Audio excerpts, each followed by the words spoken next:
Conversation Collage is back. We talk with interesting people. We talk about the things they're interested in.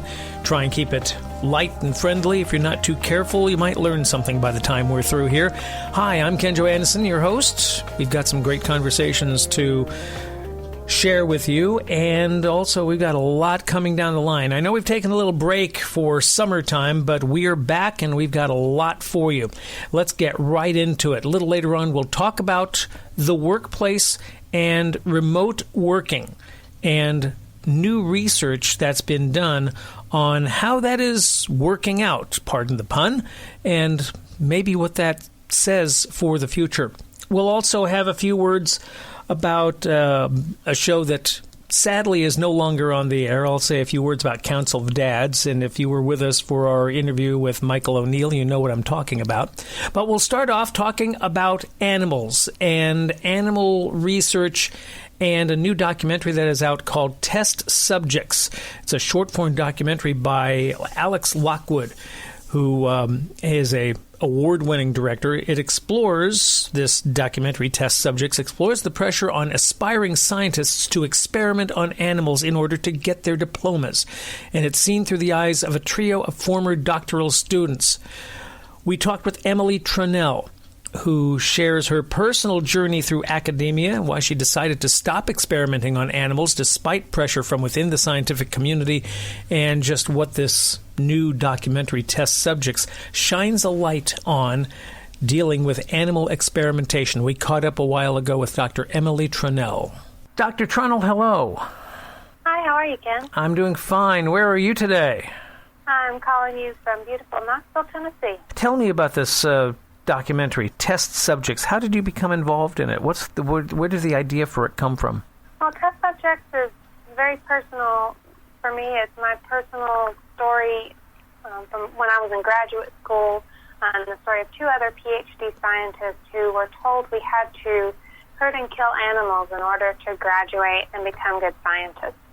And as I was going along and doing this and listening to my mentors, I came to realize that not only was that wrong, I didn't have to experiment on animals to do the best science.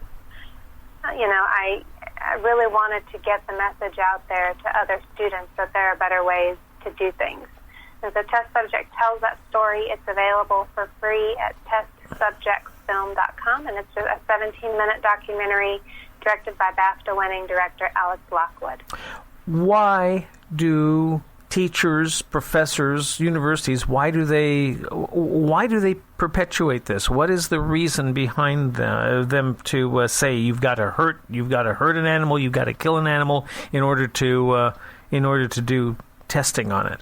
Unfortunately, a lot of the people that are in the positions to make decisions about what types of research gets done and how students are trained are people who were trained in scientific methods of 40 and 50 years ago. And they're comfortable doing that. They can get papers published by doing that, which is what you're supposed to do. You publish or perish.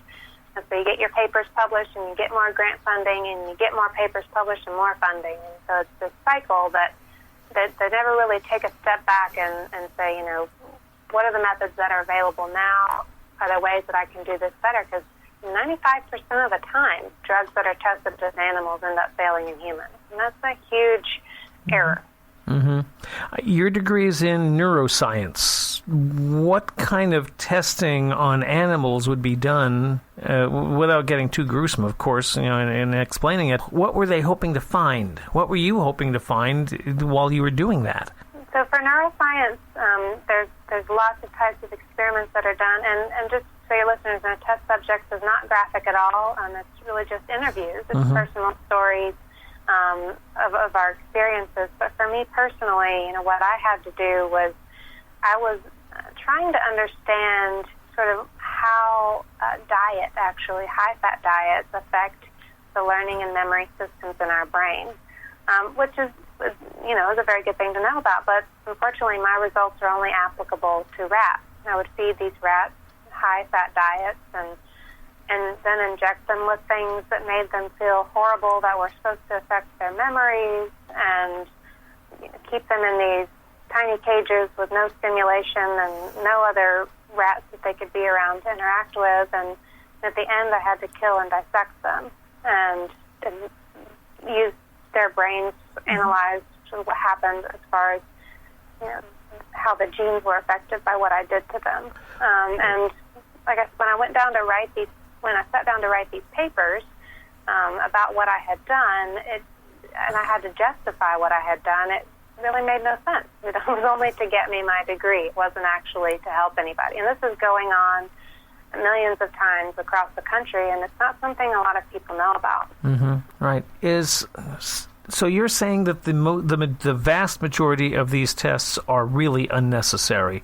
So if that's the case, I almost want to say it's almost torture, and it's almost kind of like entertainment for the professors in some way. I can't imagine entertainment value, but do they get their jollies from this?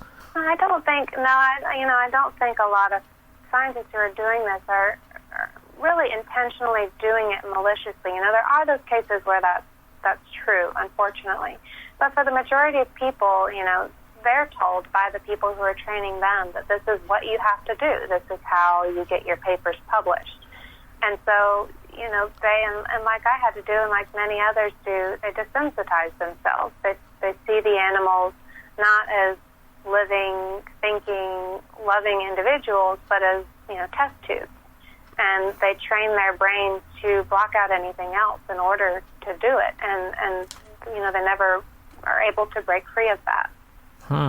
That's a sad.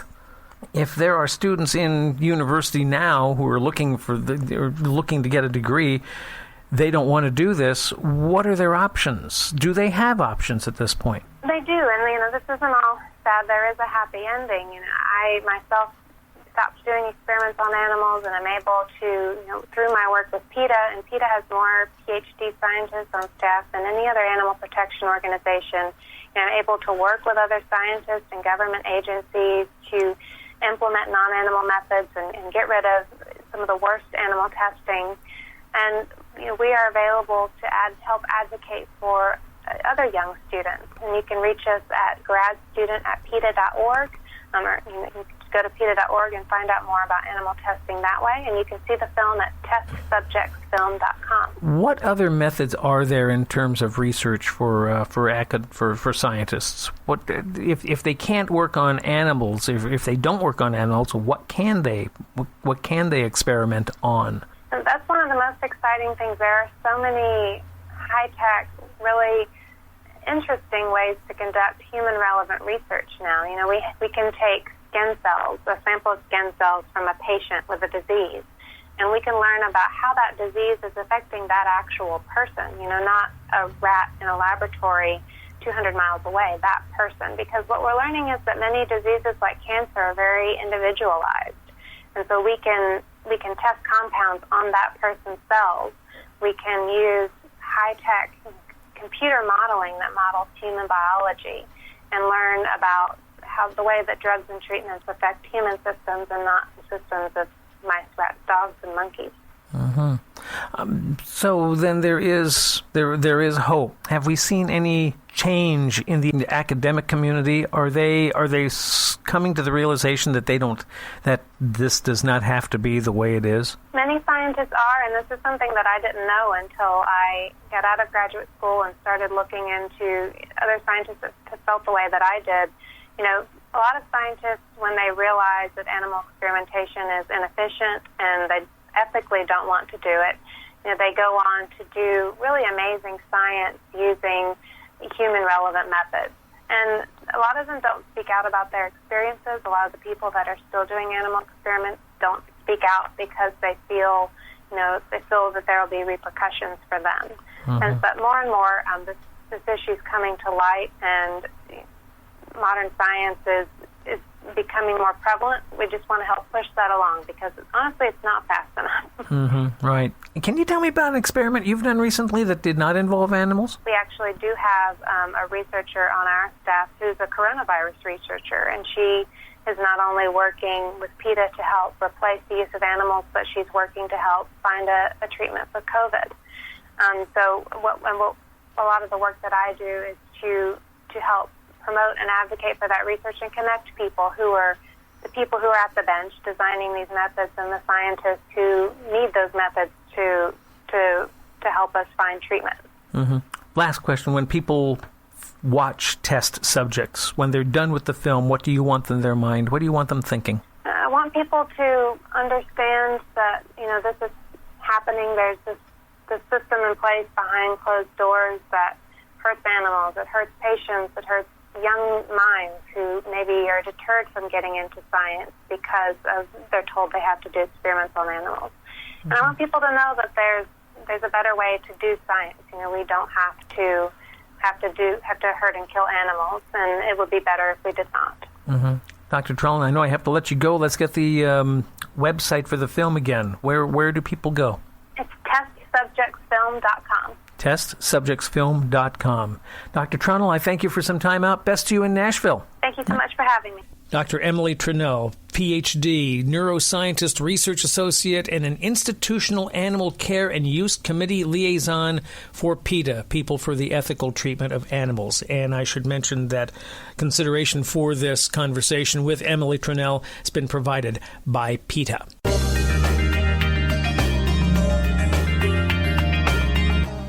Conversation Collage back with you. Hope you're doing well. We are in Wenatchee, Washington, the apple capital of the world, finally smoke-free after the fires of September that ravaged a good portion of the north-central portion of Washington state. And also we got the residue from the smoke of the Oregon and California wildfires. So September was a tough month around here, quite honestly. But now as we get into fall, things are a little cooler. Not only did we have smoke, we had 90-degree temperatures to go with it. It was just miserable here, and we had the worst among the worst air quality in the world. Anyway, I hope that you're doing better in wherever you are. And nice to have you aboard. Reminder to check out our Facebook page, like us there. Also, we are on Instagram, like us there. Whatever podcast platform you're getting Conversation Collage from, please rate us if you can, like us if you can. We'd appreciate it, and be with us for more. And also check out our history of podcasts. We've got a lot of good stuff in there. One of them we did back around April was with Michael O'Neill, the actor. You remember him from The West Wing and a lot of things. His most recent work that you might have seen him in was a show called Council of Dads, which I am sorry to say is not on the NBC fall schedule. It ran 10 episodes through July, and then the Peacock Network decided that they were not going to renew it. And that is sad because it was truly a marvelous show, and I'm very sad to see it go. And I was hopeful that some other entity, some other network, Netflix, Hulu, whatever, somebody would pick this show up because it's kind of a show I consider to be a modern Waltons. And there's actually some coincidences between Council of Dads and the Waltons. They were both on in the same time slot, Thursday nights at 8 o'clock.